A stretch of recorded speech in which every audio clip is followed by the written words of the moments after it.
everyone. Welcome to day 2 of HRM Conference 2018. Our session theme is Shaping a Winning Culture for Sustainable Growth by Shri Ashish Ambasta.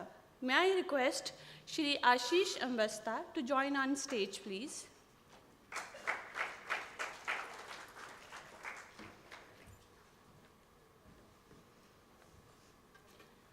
I request Shri P.D. Chaudhary to present saplings to Shri Ashish Ambasta and welcome him.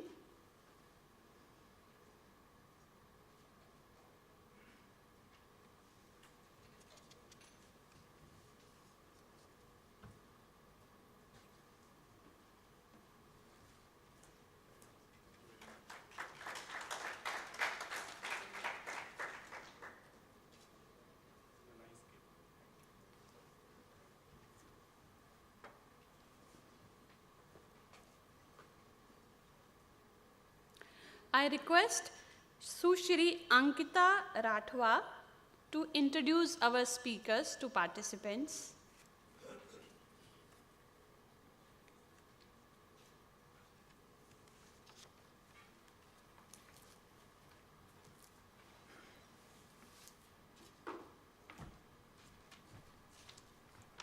Namaskar and very good morning to everyone present over here.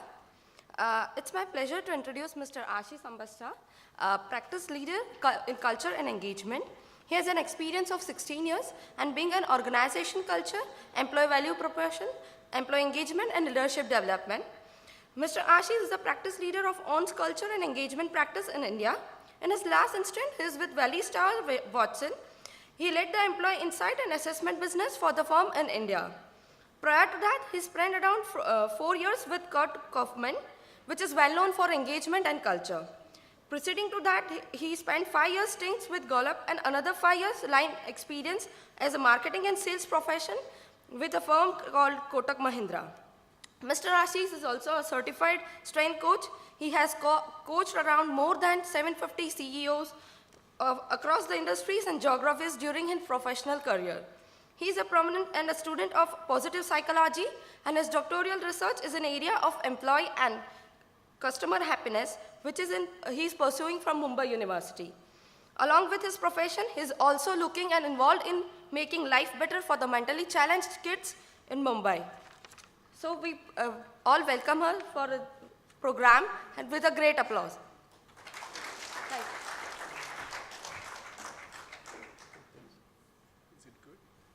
Good morning. Good morning. Good morning. Good morning. It's my pleasure and privilege to be here with all of you. If you have noticed, then I was there with you yesterday evening also, and really enjoyed being there, looking at different skill sets with which all of you come. Okay, it was really amazing, and I would like all of you to give a round of applause for yourself. Okay. Really wonderful to see that.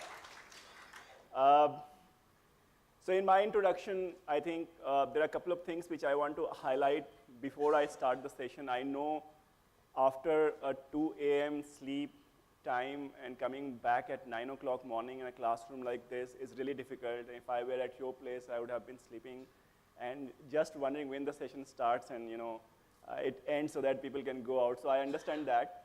But the way it is, I was talking to somebody, said, yeah, that's the case with a lot of us, but it also depends upon the presenter, how he presents, whether onus of making you awake throughout the session will also be on me, okay? So I take that, and I will try my best to keep you awake. But a couple of things. I have spent a significant part of my career in really knowing and understanding what makes people feel good coming to workplaces. Okay, and as she was mentioning that I was pursuing my PhD, I have actually submitted my thesis, and the area is happiness at workplaces. And it's a topic, I have been searching for happiness at workplaces for a long time. And, the idea is that if you are happy at your workplace, does this translate into your internal customers as well as your external customers or not? So that has been one of the areas of study. And I can tell you after submitting my thesis, I became even more curious because I got more questions than the answers I got. And, and that journey continues. And some of those elements is what we bring in our life, in my professional life, as far as talking about culture, talking about engagement, talking about what makes people excited coming to work, and also really feel wowed about coming to work every day. So that's part of, I would like to bring some of those context during our conversation here. And also, some of the things which we are going to share today will be gleaned from the amount of work which we do across industries, across companies, and across leaders. I think that will be the idea as far as today's session is concerned. Culture is a very, very fuzzy topic where everybody can define the way they want it to, and there is no sure there is no surety that this is the exact definition of culture. Okay, so it's a subject which can be felt first. You can feel the culture rather than define it. And what we have tried to do is our study across industries, geographies, and companies to find out what exactly are some of the things which is common, which is something which can be brought and be learned, and some of those things which can be practiced as professionals in your organization. In 1.5 hours, which I've got, I think what I will try to do is to bring together some insights about what exactly the way we define it. Okay, what is the definition of culture? How culture is built? What happens when a good culture is built in an organization, and what's the role leaders like you play, or the HR teams play, and the individual managers play? And then, is there a methodology through which you can adopt yourself in a journey to transform your culture? We will also talk about some elements around what are the challenges you face when you try to change culture, because it's like habits. Once it is formed, it's very difficult for you to really change that and get into something else. But if the business need is that you need to change, then probably we will also talk about some of the changes which you should be bringing in.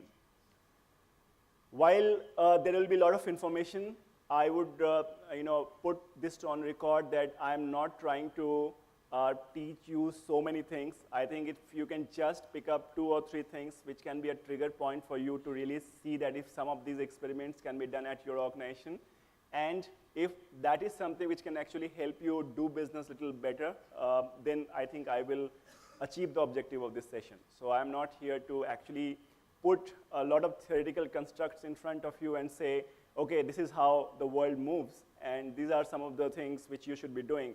But the idea is to bring some practical nuances around how cultures in different organizations are built, and what is the benefit of that effort which you will put in, right? So that's the idea. Apart from this, if you have any thing which you are curious to know, it will be good for you to tell me right now so that I can include that in my session. If not, then I will assume that what I'm presenting should be good enough for you. So anything you would like to know from culture perspective, anything which you would like me to touch upon, maybe you can put your point of view right now. Great. So that means I have got my agenda in place, and I will go with that that route. But I will start with a quiz, and my quiz, you can count your numbers, and I will give you a prize at the end of the session. The person who gives me the maximum answer. It's similar to the quiz you were having last night, and I saw a lot of people were enthusiastically participating. So I will also see that how many of you participate here. But it's a quiz with some twist, okay? So now what you have to do is I'm going to show you some brands, logos, okay? And what I'm asking you, have you seen these brands before I'm showing you here, right? And it will be really great if you all can be also responsive, talk to me, so that we can have a session where both the parties are trying to reach understand something from each side. So if you have seen these brands, my question is, can you tell me the years when these companies were founded? So let's start with TVS. Any guess which company it was founded?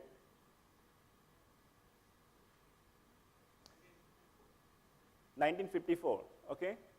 That's a wrong answer. Okay, what about Dabur?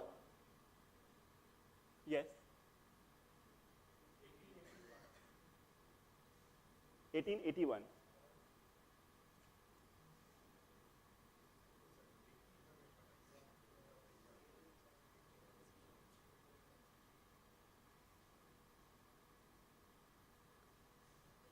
So TVS is 1911, not 1954.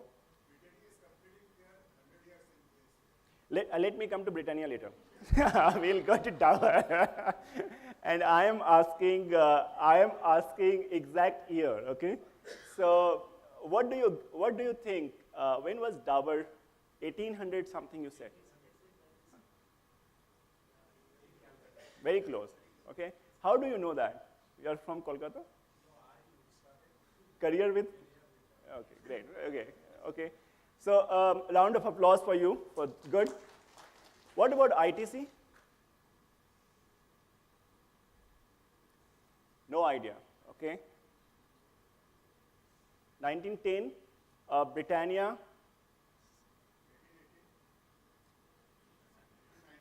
Okay, 1892 to be precise. Kirloskar. Shalimar Paints. So I have assumed that you will not know much, so I'm just showing you the answer now. Okay, Tata Steel. 1907. Somebody answer? Who answered? Big round of applause. Thank you. Very good. And Godrej?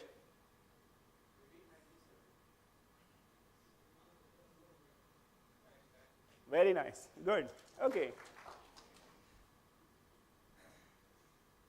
And what is the year of founding of JK organization?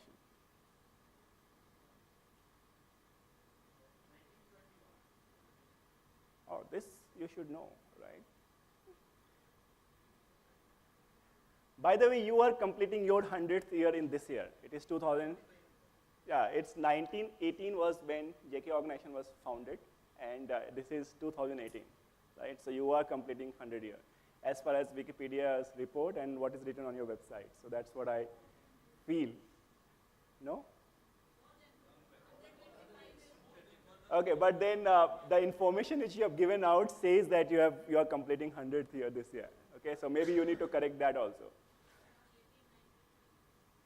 Yeah, so formal organization, JK organization was built or registered, I guess, is in 1918. That's the information which is available or outside. If that is not the case, then probably change that. So tell me the right answer. Okay. So tell me, I accept that it is not the right answer, but you should know what is the correct answer, right? What we are trying to say, what is common here? If I ask you to pick up, and there are a lot of other companies, at least there are 20 odd companies in India, if you pick up, they will be showing you similar traits. What is common here?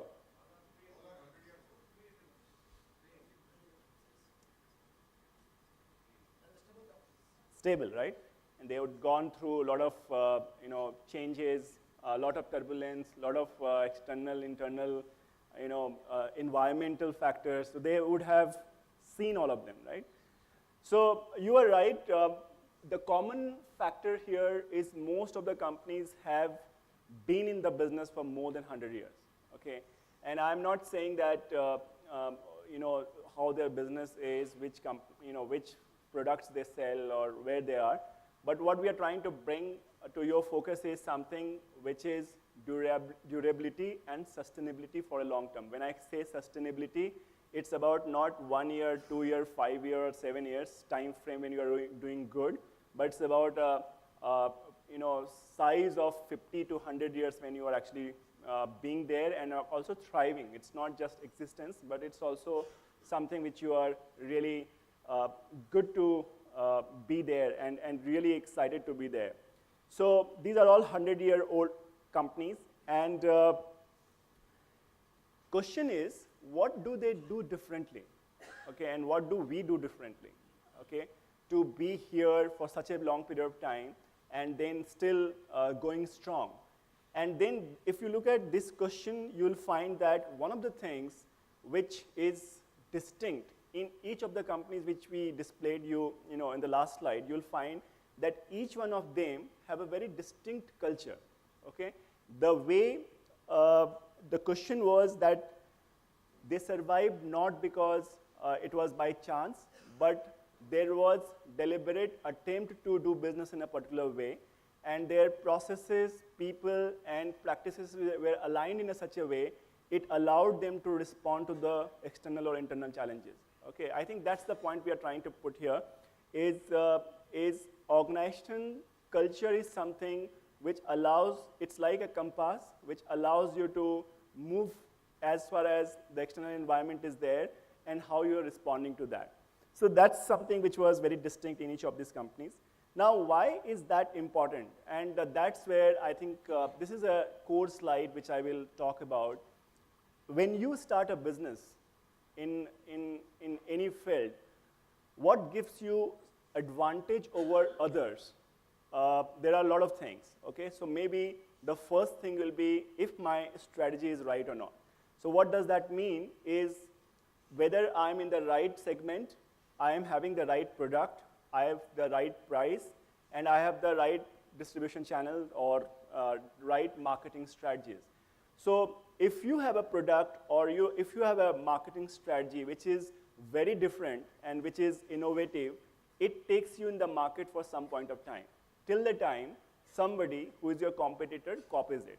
So you were there giving a product which is not known, and then somebody else after few months comes back with the similar product in the same market with the same price and with the same strategy. So what happens, the advantage you had got over your competitor is diminished because you are in the same playing field. Now, the next lever then companies get into is what is called processes. So then I say that I can produce the same product in a more efficient manner and it at a much cheaper level than what you can do. And that's where they take advantage as far as their competitors are concerned. Now, after some point of time, the same processes can also be applied by your competitors, and the advantage which you had got as far as your sustainable business is concerned also gets diminished. And that's where you say, okay, so what's next? And that's where technology comes into picture. So I said, I can bring technology in such a manner that it gives me efficiency, it gives me effectiveness, and it also increases my productivity so that I can pass it to my customers, and that's where I will be somebody who will have an advantage over our competitors. Now, these are the things you will see that most of the companies will be playing on, but one of the things which is common here, and now a point will come where I will have the similar strategy, I will have the similar products, I will have the similar processes, and then the question is that how do you differentiate? And that's where the people or the talent which you have in the organization becomes the critical differentiators. Now, a lot of companies ask me that, in our organization, HR is not something which is considered to be a strategic partner, where we are trying our best to bring that.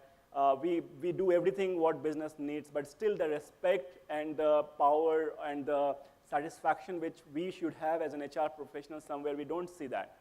Now, after looking at this slide, you should also understand that every organization goes on a journey.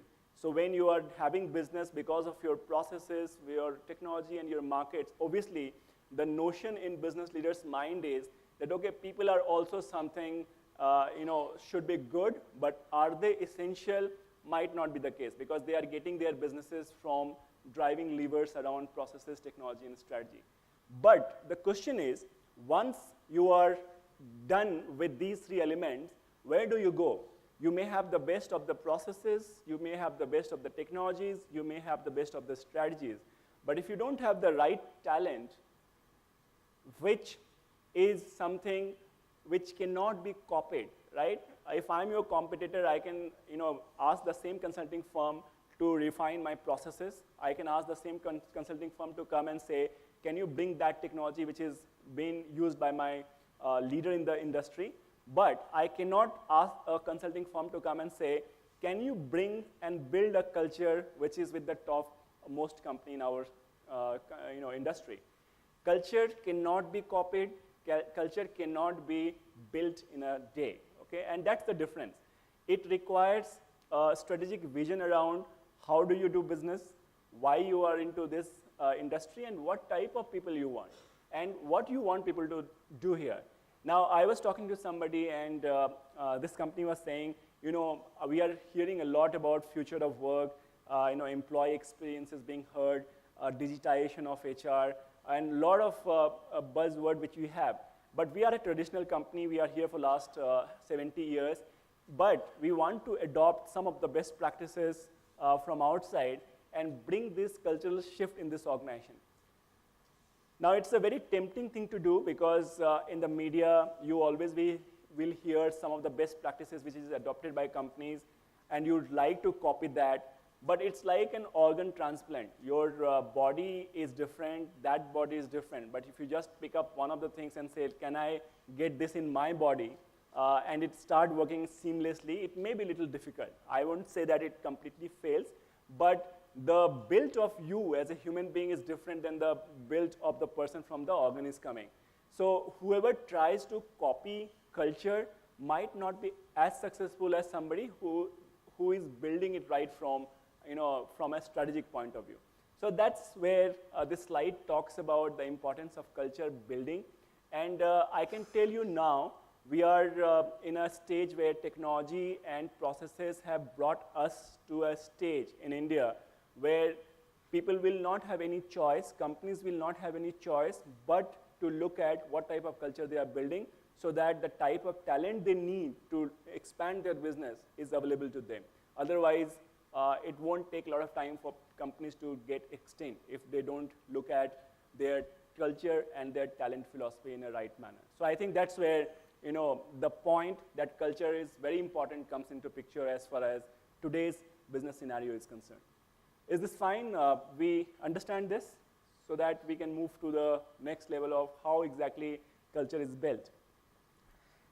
Now, when we look at winning cultures, and when we look at how culture is built in different organizations, there are 4 distinct ways in which we can, we see companies displaying their culture, okay?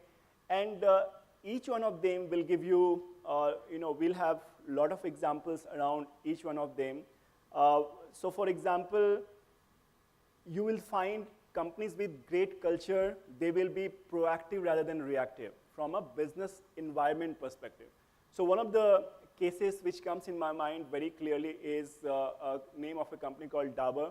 And I think somebody was working there, he will know this, that and in 2000, 2001, the think tank at Dabur really understood that there will be a slowdown in FMCG market, and there will be a lot of cost pressures which can be seen in the category in which they operated, because it's herbal, it's about the alternate way of looking at wellness. So what they did in 2001, 2002 itself, they created a task force and said, how can we redefine our brand architecture? How do we align our processes to that redefined architecture and create policies, people, practices, and leadership around the same in a manner in which we win in the marketplace? And you'll be surprised in 2010 when actually FMCG market shrunk, the company has a double-digit growth. They were doubling their profit in comparison to all their competitors. And the reason was that their ability to look in future and bring those changes in a way in which it aligns with the business strategy. So that was one. You will also find that there is a lot of in a group like yours, where you have got a single corporate brand, and then you have got different companies. You are talking about 12 or 14 companies here. So you will have an organizational or institutional brand, and then you will have the business brand, which will have their distinct culture.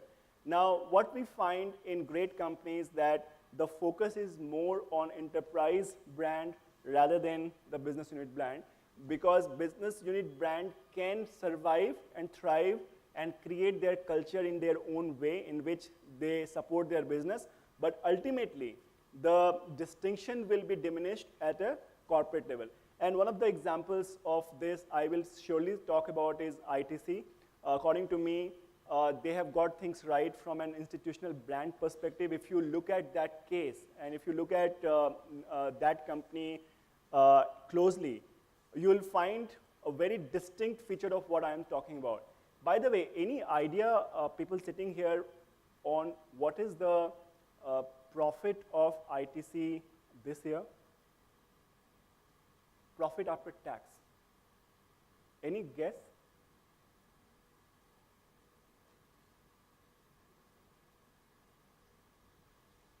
Okay. So it will be in the range of around 12,000 crores, and you will find that till 1970, they were only cigarette manufacturing company, and they had a very limited spread. They had only 6 manufacturing units, and they weren't somebody who were as big as they are right now with a market capitalization of 2,75,000 crores. So it's a very different giant today than what it was. And if you look at closely what they did right across their leadership, they found that the organizational purpose was nation building and institution building. So they get into different businesses, keeping in mind what the need of the country was. So they got into paper-related product because they wanted to do something in the rural areas, taking advantage of the resources there, as well as trying to give back to the society where they were taking things. They get into the hotel business because the foreign revenues were very important for India as a country, and they said this is the best way to increase tourism and get foreign revenues coming in because of the foreign travelers which comes here, and so on and so forth. So and the fact is that if you go and talk to anybody in any part of the ITC business or a different part of the ITC business, this concept of contribution towards nation and contribution towards building ITC as a brand is very, very prominent. So CEOs, they may be the best CEOs in what they are doing, come and go, but as an institution, this value of ensuring that whatever we are doing is contributing towards nation building is of far more prominence in each one of them when you go and meet them. So that's the focus on building an enterprise culture and understanding what exactly you exist for, what is the contribution you are making to yourself and to the society in which you are operating becomes very, very important and becomes a guiding point for you. Third is showcasing a sense of urgency than being tolerant. I think there are a lot of examples. I will not go in companies who are here for last 100 years, but I will take a company name of, say, somebody like a Snapdeal and Flipkart. So if you look at these two companies and the way they started, both of them had equal start, and at a point of time, I think Snapdeal was doing much better than Flipkart. But if you go close and see the way in which these two companies operated, you'll find a very distinct change in culture in these two organizations. Okay, in one organization, you will have every decision, however small or big it was, has to be passed through the founders, okay, and they would like to be in the know of each and everything, okay, and it was very top-down process in terms of whatever you want to do in the company has to go through this, and the amount of deliberation and the time they took to really take a decision was much higher than in comparison to a company like a Flipkart, where you have a group of leaders who said that, okay, fine, if you feel this is right for our business, go ahead and get this done. And while Snapdeal was still thinking of getting Myntra on board and just deliberating whether it's a right decision or not. Flipkart went ahead and bought that at a price which was quite significant at that point of time, but it really made sense for them because the accessories and dress part of their business was taken care of. Okay, so they did not wait long, and there are several acquisitions if you look at their history. And as HR professionals, I would like you to really go deeper and understand the business directions which different companies are taking, understand the context in which they are operating, and also see that what are the ways in which they are actually doing well from their business perspective and where people are coming. It will be a very great learning insights for all of you, because you will really understand that HR and business are not two distinct things. These are something which can be integrated and should be integrated. So coming back to the Flipkart and Snapdeal story, you'll realize that after a point of time, Snapdeal started losing its market, and somewhere they realized that they were reacting to what Flipkart was doing rather than finding their own way in which they can do their business. And the result is in front of us, what happened to these two companies.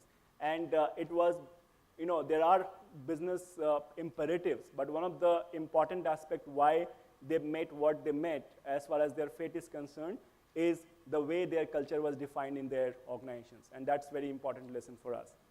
And the last is empower rather than to command and control. I think in all winning cultures, what we find is there is a sense of empowerment given to employees. They have the belief that they can do things.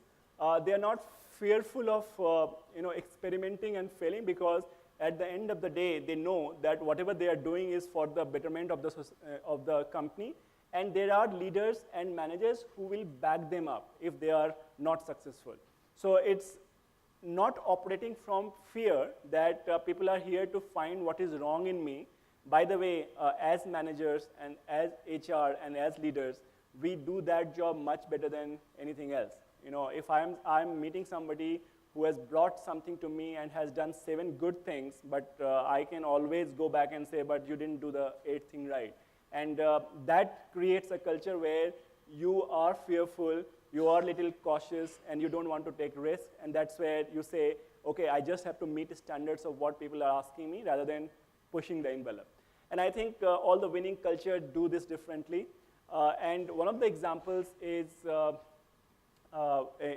lot of innovations where you see in companies like 3M, where they say that if you're in your sales targets, 30% of the revenue should be coming from products which has been invented in the last 2 years. So even if you have met your targets for the year from traditional products, it's not good enough.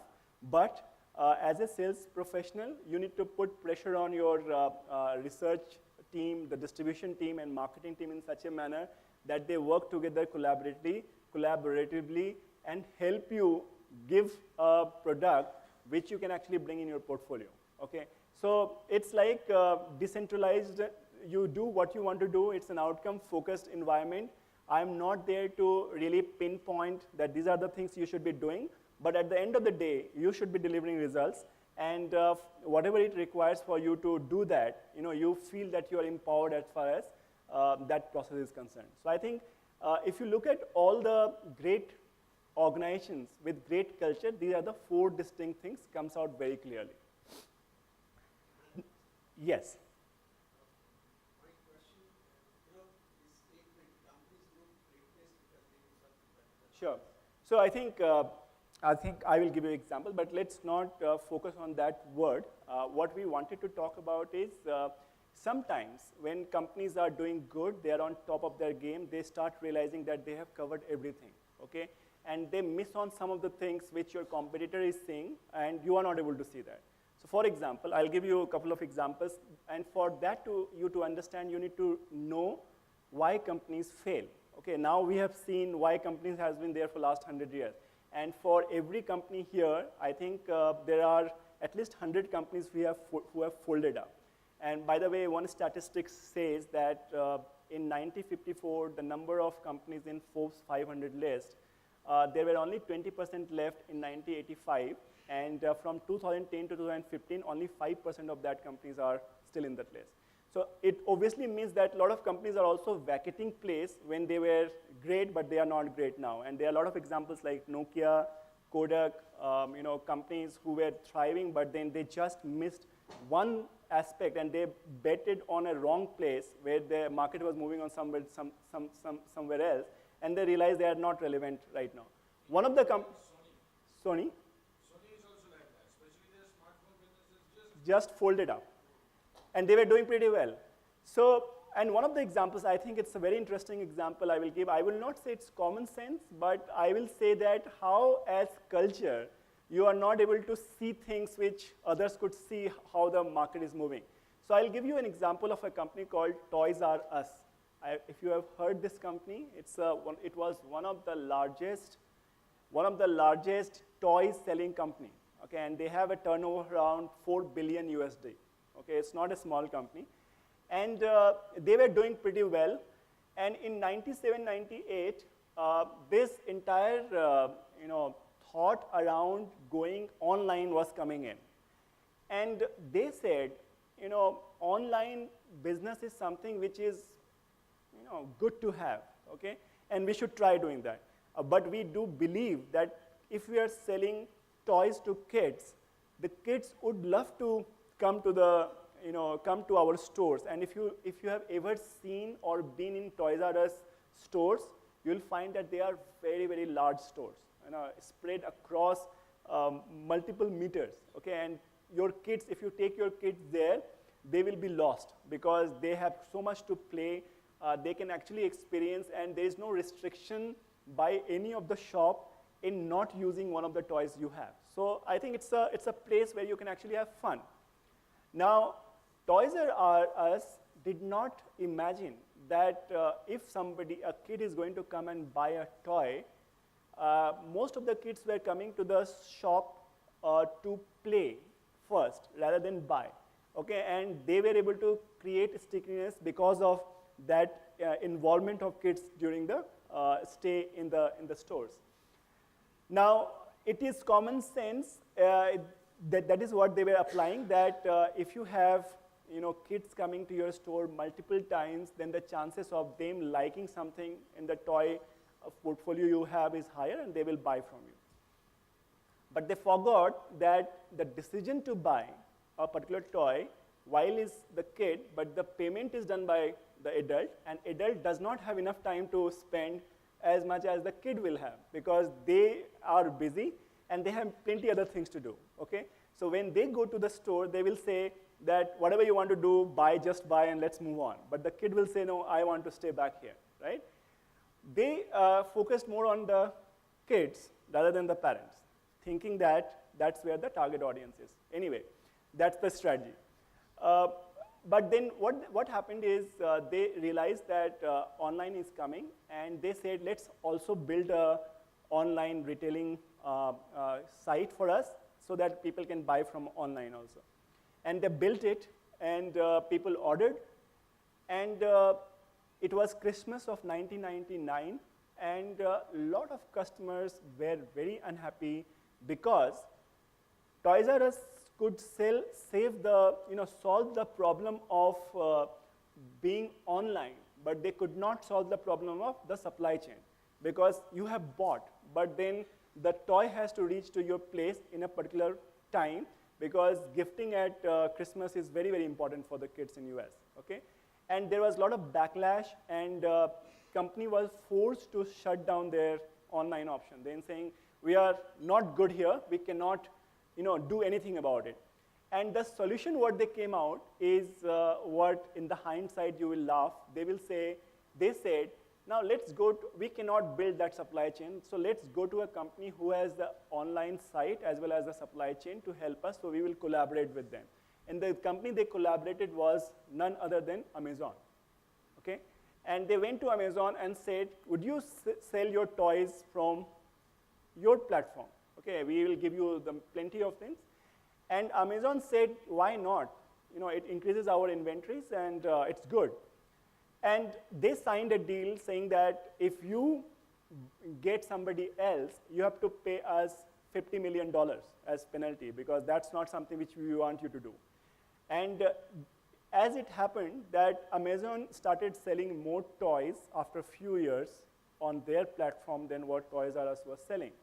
That's where, and they also said to other toy making companies like Metal and other, other Legos, they come and sell because our portfolio just keeps increasing. And then Toys R Us realized that they have made a mistake and they could not see the future, that future was going to be something like that. And they filed a case against Amazon, and Amazon said, you have put a clause of $50 million fine, I'll give you $100 million, but let me go out. Okay, I am not interested in being with you. Okay, anyway, because I have built a portfolio. If you don't want to sell through us, it's fine. Because all the toy manufacturing companies whose toys you're selling is already there on my platform, so please go ahead. And there was fine cases, everything was done. From $4 billion in March 2018, they filed for bankruptcy, okay, and they are shut.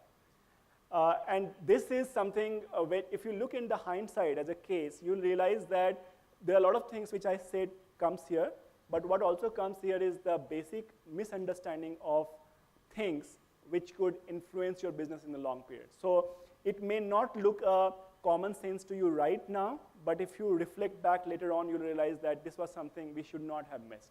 Okay, how a company with $4 billion turnover cannot create a supply chain for itself when a startup like Amazon, which does not have a lot of credibility at that point of time, is actually doing that. So I think that's the point I was trying to make as far as this statement is concerned. And there are a lot of case studies around it. If you look failures, you'll find there are a lot of things which they could have done, they have not done, and that's why they are wiped out from the market. Sure. I work with a company called AC. Yes. Yes. It's a RPG company, and it's one of the biggest car transmission and AC companies. The company was taken over by RPG and it grew. Earlier it was Kamani Engineering Corporation. Yes. Kamani was a big name at one point. Yes. Yeah. Every city, there is something by name Kamani. Yes. A road or something or the other. But they are just out. Nothing they have today. Nothing. Completely gone. Yeah. So if you look at their, and that's what I'm saying, is what has made you big today, and their, success has lot many fathers, but failures are orphans. Nobody wants to own them. So nobody will say that what went wrong. But something has gone wrong, right? And this thought of being proactive, this thought of showing sense of urgency, showing, do you know that Amazon has won 3 Oscars last year in Oscars in the red carpet, and whom they are competing with is Walt Disney's of the world, or Universal Motion Pictures. Now, they could not think that a company like Amazon is producing movies which is winning Oscars and which they were never existence in last 15 years. Okay. Now, you don't know from which side the competition is coming in, and you don't know who will be your next competitor, okay? And that's where a winning culture allows you to constantly scan the marketplace, and you have a mindset that how do we suppress, surpass things which we are doing. And that's where, for me, ITC case study is just amazing because they have been somebody who is doing it extremely well. They might come across as very bureaucratic from outside. They might be coming across as somebody who is very slow in decision making, but they are guided with the overall vision that whatever we do, it has to add value to the country as well as to our stakeholders. So that's very clear. So I might be slow, but when I do things, it will be extremely good. Yes, that's a culture. That's a different culture. So I just want to tell one thing. Yes. Toy company was saying, I don't think they have made a mistake tying up with tying up with Amazon, because Amazon had a competitive advantage in supply chain management. Yeah. And the company did not have it. But the mistake was the deal they did with Amazon, that they will allow only Amazon, or the Amazon will not restrict Amazon. Because they have put the fine clause. Anyway, this case, can be read from different angles. Okay, you can have strategy, you can have supply chain, you can have HR. I have picked up this from an angle of people, that people who are advising, people who are seeing proactively, and the question can also be that why can't we build versus buy? What can we do? So this case can be read from different angles, and people can be one of them. So I was just responding to his answer. That's what felt commonsensical. Right now, maybe not something which they look at very strategic decision to go ahead with somebody who has a competitive advantage rather than trying to build themselves. So I think we are talking about a case which can have multiple angles of it.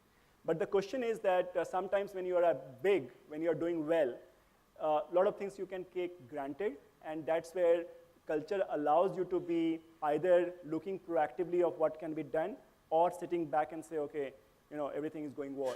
So things will just move as they are. So I think that's the question we are trying to put across here. Okay. Now I have talked about culture importance. I have got some data, and these data tells us very clearly that those companies where culture are aligned to their strategy, people are engaged, they would also like to stay back, and the companies where they are culture which is misaligned to strategy, and I will talk about, it's not a management jargon, I will tell you what exactly it means, strategy not aligned to culture in the subsequent slides. But those companies where people feel that the culture is not aligned with what organization is trying to do, you see that 71% of employees are either passive or disengaged. So they don't bring the best from their own perspective, and 75% of people tend to feel that they should be leaving the organization. They don't want to stick there. So it's a huge cost of not having a right culture. But if you are engaging people and you have a large number of people who are engaged to you, the chances of you building a solid and a culture which is, which gives you an advantage is much higher. You also have,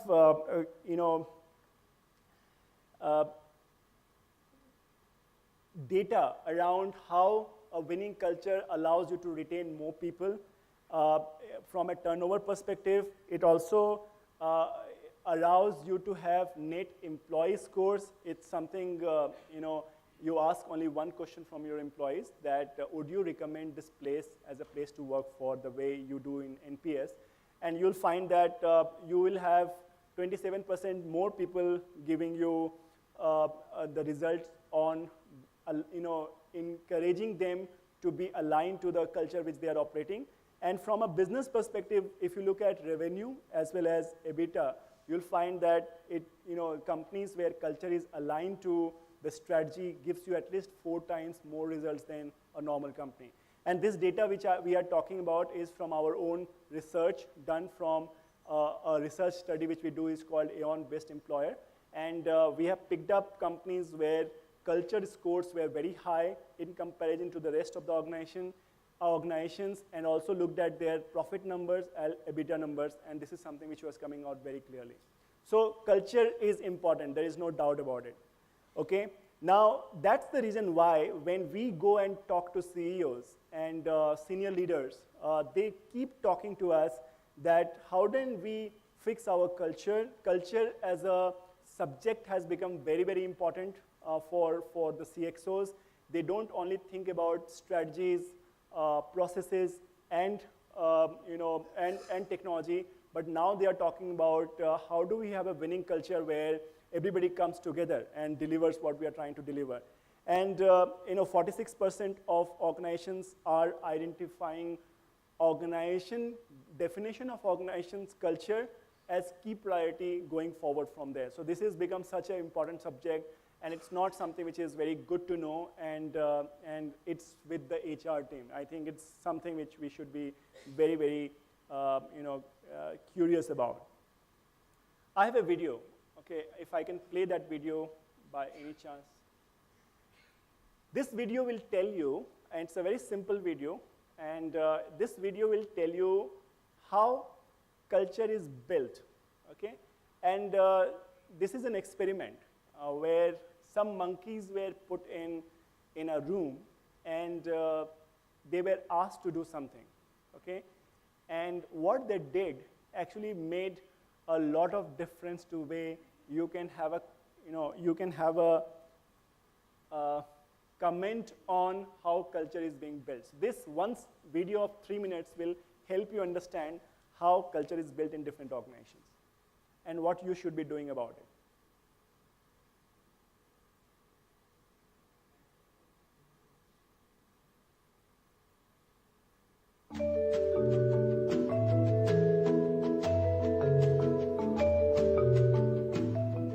A group of scientists placed 5 monkeys in a cage and in the middle a ladder with bananas on top. Every time a monkey went up the ladder, the scientists soaked the rest of the monkeys with cold water. After a while, every time a monkey went up the ladder, the others beat up the one on the ladder. After some time, no monkey dared go up the ladder, regardless of the temptation. Scientists then decided to substitute one of the monkeys. The first thing this new monkey did was go up the ladder. Immediately, the other monkeys beat him up.